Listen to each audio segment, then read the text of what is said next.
जय जोहार, जय छत्तीसगढ़ संगवारी हो। छत्तीसगढ़ महतारी लोक कला संस्था ग्राम धीरी भाठा आप मन के बीच चैत कुमार नवरात्रि पर्व में माता रानी के सुंदर भजन पारंपरिक पचरा गीत में आप मन के बीच प्रस्तुत करे बर जात है सुश्री संतोषी नेताम के सुमधुर आवाज में।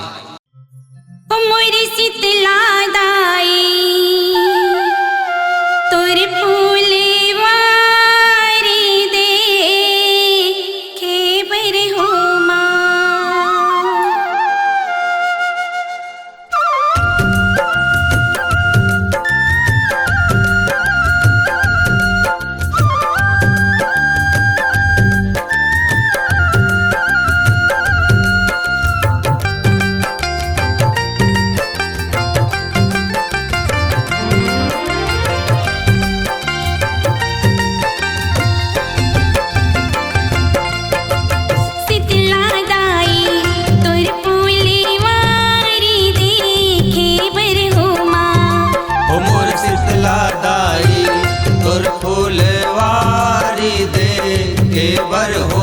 हो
देखे बरदाई तोर फुलवारी देखे बर।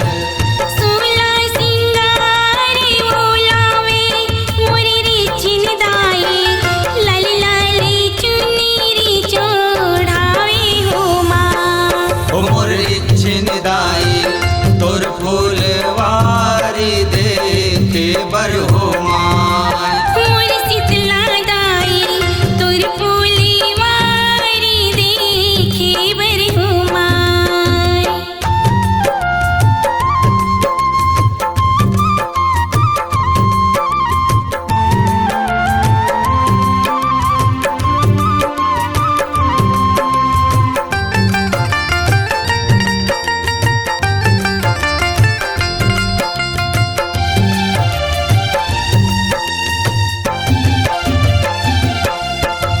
पाँच भाई पंडवा विदाई तोर जस सेवा गाय बर। तोर जस सेवा गाय बरदाई तोर जस सेवा गाय बर। पाँच भाई पंडवा विदाई तोर जस सेवा गाय बर। तोर जस सेवा गाय बरदाई तोर जस सेवा गाय बर। बीना बजावत नाचत आवे नारद हो भैया बीना बजावत नाचत हो माँ। ओ मोर बूढ़ी माई तोर फुलवारी देखे बर हो माँ। मोर शीतला दाई तोर फुलवारी देखे बर हो माँ।